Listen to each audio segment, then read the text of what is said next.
Hello అండి, అందరికీ నమస్కారం.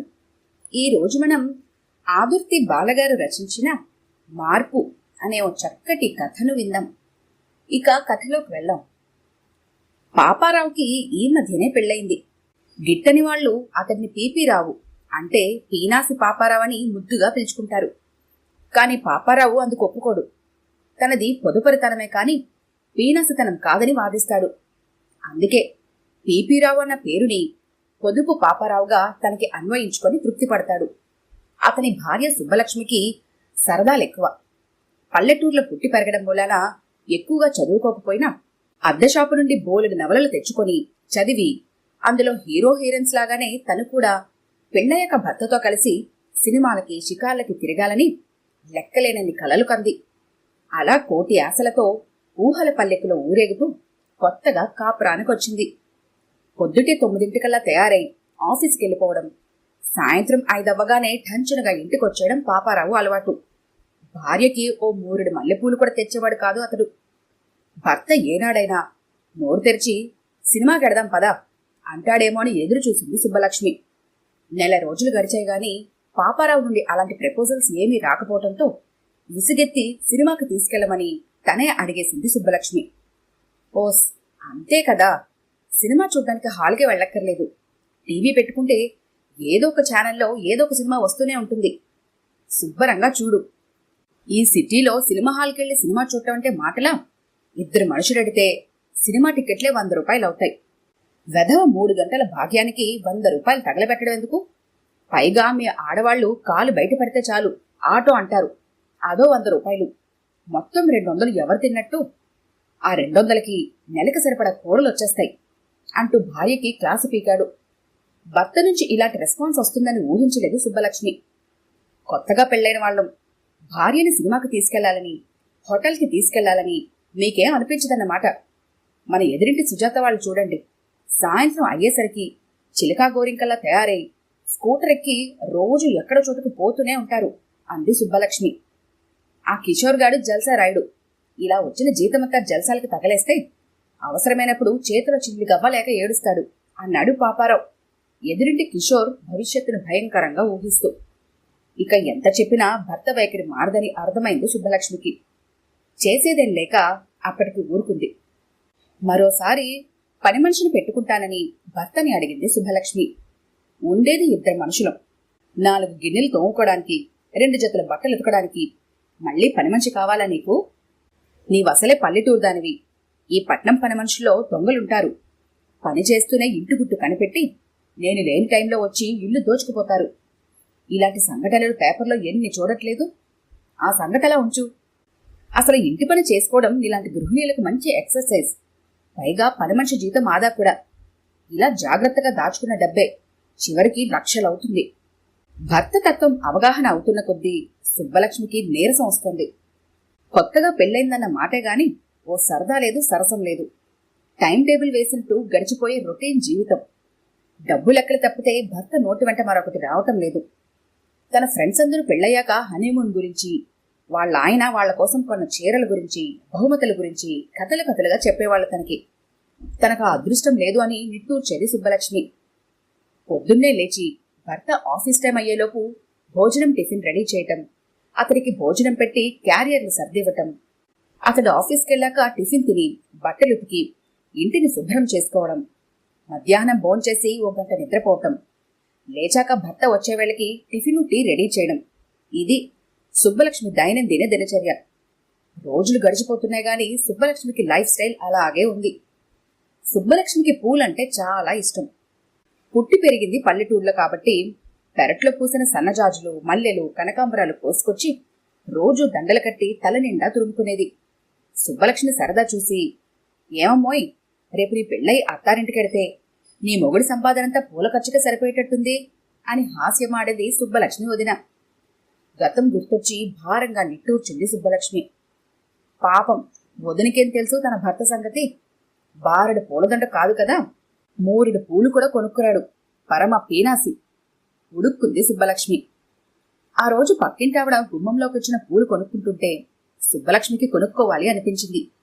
మూర 2 చెప్తే 5 రూపాయలకి 2 మూరలు బేరమాడుకొని భర్త వచ్చే టైంకి తల నిండా పూలు పెట్టుకుని తయారైంది. అలా మర్నాడు ఆ తర్వాత 2 రోజులు వాడుకగా పూలు కొనుక్కొని పెట్టుకుంది సుబ్బలక్ష్మి. ఒకరోజు పూల గురించి అడగనే అడిగాడు పాపారావు. పక్కింటావిడ కొంటుంటే తను కూడా కొనుక్కొని పెట్టుకున్నాను అన్నది సుబ్బలక్ష్మి. రోజు 5 రూపాయలు పెట్టి పూలు కొంటున్నావా అన్నాడు పాపారావు సీరియస్ గా. 5 రూపాయలే కదండి, ఏ మనమంత కొనుక్కోలేని వాళ్ళమా? ఆ మాత్రం సరదా కూడా వద్దా? తను కాస్త కోపంగానే అంది సుబ్బలక్ష్మి. ఒక్క రోజుకి 5 రూపాయలే, నెలకి ఎంతైందో లెక్క కట్టు అన్నాడు పాపారావు. 150. మరి సంవత్సరానికి? సుబ్బలక్ష్మి కాసేపు ఆలోచించి 1800 అంది. గంటలో ఆడిపోయే పూలకి 1800 తగలేస్తున్నావు. ఆలోచించుకో, కాస్త ఆలోచించి ఖర్చు పెట్టు, లక్షలు మిగిల్చుకోవచ్చు అన్నాడు పాపారావు. సుబ్బలక్ష్మికి బుర్ర వేడెక్కి తల్లో పూలు తీసి పాపారావు ముఖాన్ని విసిరిగొట్టి వెళ్ళిపోయింది. ఓ రోజు సుబ్బలక్ష్మి పక్కింటావిడ ప్లాస్టిక్ వైరుతో పూల కుండీలు అల్లడం చూసింది. సుబ్బలక్ష్మి ముచ్చటగా ఉన్న అలాంటి కుండీలు తను అల్లి షోకేస్లో పెట్టుకోవాలి అనిపించింది. ప్లాస్టిక్ వైర్ కొనుక్కుంటానని భర్తను అడిగింది. కయ్యిమని లేచాడు పాపారావు. అలాంటి అనవసర ఖర్చు పెడితే ఊరుకునేది లేదని కరాఖండిగా చెప్పేశాడు. నేను మా పుట్టింటికి వెళ్ళొస్తాను, ఇక్కడ విసుగ్గా ఉంది అంది సుబ్బలక్ష్మి. నేను వస్తా పదా, నాకు చాలా సెలవులు మిగిలిపోయాయి. ఈ సిటీ రణగణ ధ్వనులు పొల్యూషన్తో విసిగిపోయాను. హాయిగా నీ వెంట వచ్చి పల్లెటూరి ప్రశాంత వాతావరణంలో స్వచ్ఛమైన పైరుగాలి పీలుస్తాను అన్నాడు పాపారావు. అసలు సంగతి అది కాదులేండి, ఈ 10 రోజులు తిండి ఖర్చు మిగులుతుందని ఈ సంగతి నాకు తెలియదా ఏమిటి అనుకుంది సుబ్బలక్ష్మి. పాపారావుకి కొత్తలేడి హోదాలో అత్తగారింట్లో మర్యాదలు ఘనంగానే జరిగాయి. రోజు షటర్సోపేతమైన భోజనం దక్కుతోంది పాపారావుకి. అల్లుడు గారు మొదటిసారిగా మా ఇంటికొచ్చారు. ఈ సందర్భంలో మీకు మోటార్ సైకిల్ కొని కానుకగా ఇవ్వాలి అనుకుంటున్నాను అన్నాడు సుబ్బలక్ష్మి తండ్రి.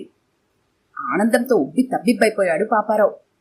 కాని అతడి ఆనందం ఎక్కువసేపు నిలవలేదు. ఎందుకు నాన్నా ఇప్పుడు అనవసర ఖర్చు అంది సుబ్బలక్ష్మి. అల్లుడికి మామ కానుకలివ్వడం ఓ వేడుక, అందులో నాకు అనవసర ఖర్చు అనుకునేందుకేముంది అన్నాడు సుబ్బలక్ష్మి తండ్రి. నేనన్నది నీ ఖర్చు గురించి కాదు నాన్నా, మోటార్ సైకిల్ వల్ల మాకయ్యే పెట్రోల్ ఖర్చు గురించి. మీ అల్లుడు గారు ఆర్భాటాలకి దూరం, చాలా సింపుల్గా ఉంటారు. రోజు ఆఫీస్కి బస్సులో వెళ్లి రావడమే ఆయనకిష్టం. ఆయన తలుచుకుంటే ఎప్పుడో హీరో హోండా కొనుక్కునేవాడే. పెట్రోల్కే బోల్డంత ఖర్చు అవుతుందని ఊరుకున్నారు గాని కదండి అంది సుబ్బలక్ష్మి భర్త వంక చూసి. భార్యని మింగేసేటట్టు చూశాడు పాపారావు. పోనీ బంగారు ముంగరమో వాచినైతే తీసుకుంటారేమో అల్లుడు గారు అన్నాడు సుబ్బలక్ష్మి తండ్రి. ఆ మాటలకి పాపారావు ముఖం పద్మంలా వికసించింది. అవన్నీ పెళ్లిలో పెట్టేశారు కదా నాన్న, పోనీ ఓ పని చెయ్యండి, ఆయనకిస్తే ఒకటి నాకిస్తే వేరొకటి కాదు కదా, మీరు ఇవ్వదలుచుకుందేదో నాకు క్యాష్ ఇచ్చేయండి అంది సుబ్బలక్ష్మి. అలాగేనమ్మా అంటూ సుబ్బలక్ష్మికి ఓ 25,000 ఇచ్చాడు ఆమె తండ్రి. వంగి తండ్రి కాళ్లకి దండం పెట్టింది సుబ్బలక్ష్మి. నువ్వు దండం పెట్టబోయ్ అల్లుడు, ఆశీస్సులందుకు అంటుంటే కోపాన్ని అణుచుకొని మామకి దండం పెట్టాడు పాపారావు. తండ్రి ఇచ్చిన డబ్బులో ఓ 20,000 పెట్టి గోల్డ్ చైన్ చేయించుకుంది సుబ్బలక్ష్మి. మిగిలిన 5,000 బ్యాంకులో డిపాజిట్ చేసుకోమన్నాడు పాపారావు. ఆ డిపాజిట్లేవో మీరే కడుతున్నారుగా, ఆ డబ్బులు మన సరదాలకు వాడుకుందాం అంది సుబ్బలక్ష్మి. అవి భార్య తాలూకు డబ్బులు కాబట్టి ఏమీ అనలేకపోయాడు పాపారావు. ఏమండి, ఎగ్జిబిషన్కి వెడదాం, ఇవాళ త్వరగా వచ్చేయండి అంది సుబ్బలక్ష్మి. ఖర్చయిది తన డబ్బులే కాబట్టి పాపారావు ఒప్పుకున్నాడు. ఎగ్జిబిషన్ ప్రాంగణమంతా బాగా రద్దీగా కోలాహలంగా ఉంది. సుబ్బలక్ష్మి పుట్టింటి వారిచ్చిన డబ్బుతో చేయించుకున్న గోల్డ్ చైన్ వేసుకుని వచ్చింది. ఇప్పుడు ఆ గొలుసు వేసుకురాకపోతేనే ఎంత రద్దీగా ఉందో చూడు, ఏ దొంగ వెధవ గొలుసు కాజేస్తాడు. సుబ్బలక్ష్మి ఇంటి దగ్గర బయలుదేరిన దగ్గర నుండి ఆ గొలుసు వేసుకున్నందుకు చిరాకు పడుతూనే ఉన్నాడు పాపారావు. అబ్బా, ఎవరూ కాజేయర్లేండి, జాగ్రత్తగానే ఉంటాను అంది సుబ్బలక్ష్మి విసుగ్గా. ఈ మధ్య దీనికి మొండితనం ఎక్కువైంది అని భార్యని తిట్టుకొని భార్య వెనకాలే నడుస్తున్నాడు పాపారావు. ఏమండి, ఆ హ్యాండ్ బ్యాగ్స్ చూడండి ఎంత బాగున్నాయో, ఒక బ్యాగ్ కొనుక్కోనా అంది సుబ్బలక్ష్మి. ఇక్కడ అన్ని డబుల్ రేట్లు చెబుతారు, బీ సెంటర్ రోడ్లో ఫుట్పాత్ మీదే అమ్ముతారు, బేరమాడితే సగం రేటుకు కూడా ఇస్తారు అన్నాడు పాపారావు. వరుసగా స్టాళ్లన్నీ చూస్తూ నడుస్తోంది సుబ్బలక్ష్మి. పాపారావుకు మాత్రం సుబ్బలక్ష్మి గొలుసు ఎవరు కాజేయకుండా కాపలా కాయడమే సరిపోయింది. ఏమండి, బెంగాలీ కాటన్ చీరలు చూద్దామా అంది సుబ్బలక్ష్మి. ఒక్కసారి షాపులకు చూడు, గుంపులుగా ఎలా ఎగబడుతున్నారో జనం. అలాంటి చోటే దొంగలుంటారు. వద్దంటే వినకుండా గొలుసొకటి వేసుకొచ్చావు అన్నాడు పాపారావు. ఇంకాస్త ముందుకి కదిలాక తినుబండారాల స్టాల్స్ దగ్గరికి వచ్చారిద్దరు. ఏమండి, మంచూరియా కావాలి అంది సుబ్బలక్ష్మి. పాపారావు కూడా ఆకలి దంచేస్తుంది. సరే, నీ వెళ్ళి తెస్తా గాని నువ్వెక్కడే ఉండు. జాగ్రత్త, అసలే కొత్త గొలుసు. ఆడదొంగలు కూడా ఉంటారు. ఓ చెయ్యి గొలుసు మీద వేసి ఉంచు. భార్యకి 100 హెచ్చరికలు చేసి ఇద్దరికీ చెరో ప్లేటు మంచూరియా తెచ్చాడు. ఇద్దరు మంచూరియా తింటున్నారు. హఠాత్తుగా పాపారావుకేదో అనుమానం వచ్చింది. చుట్టూ ఉన్న మనుషులందరూ మూకీ సినిమాలాగా కనిపిస్తున్నారు. హావభావాలే గాని మాట వినిపించడం లేదు. అసలు సంగతి ఏంటంటే, పాపారావుకి వినికిడి సమస్య వచ్చి వినికిడి బాగా తగ్గిపోతే డాక్టర్ సలహా మీద 20,000 పెట్టి బటన్ ట్యాప్ హియరింగ్ మిషన్ అమర్చుకున్నాడు 2 చెవుల్లో. ఈ రద్దీలో అవెక్కడో పడిపోయాయి. లబోదిబోమన్నాడు పాపారావు. పోనీలేండి, మీలాగే వినికిడి సమస్య ఉన్న దొంగ ఎవరో తన అవసరం కొద్దీ తప్పనిసరే కొట్టేసుంటాడు అనుకుంది సుబ్బలక్ష్మి. తన చుట్టూ ఉన్న సైలెంట్ ప్రపంచాన్ని భరించలేక మర్నాడే హియరింగ్ మిషన్ కొనుక్కొచ్చుకున్నాడు. అయ్యో, ఇప్పుడు 20,000 పెట్టి కొత్త మిషన్ కొనుక్కోపోతేనే అయినా చెవులు వినిపించకపోవడం అనారోగ్యమేం కాదుగా. ఎదుటివారిని కాస్త పెద్దగా మాట్లాడమంటే సరిపోయేది కదా. ఆ 20,000 ఏ బ్యాంక్లోనూ ఫిక్స్డ్ చేస్తే మీరు రిటైర్ అయ్యే నాటికి లక్షల దాకా వస్తుంది. లెక్కలు తెలియని వారా ఏమిటి మీకు నేను చెప్పేందుకు? అదును చూసి దెబ్బ కొట్టిన భార్యనేమీ అనలేకపోయాడు పాపారావు. పొదుపు మంచిదే, అతి పొదుపు పీనాసితనం అవుతుంది. జీవితం అంటే లెక్కల పద్దు కాదు. చిన్న చిన్న సరదాలు జీవితంలో భాగమే. పరిమితి మించినంత వరకు మనిషికి అన్నీ అవసరమే.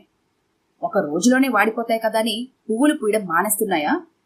రోజు తినేదే కదాని ఒక్క రోజైనా తినడం మానేస్తున్నామా చెప్పండి? రోజు జీవించే జీవితమే అయినా ఆనందంగా గడపడానికి ప్రయత్నిద్దాం.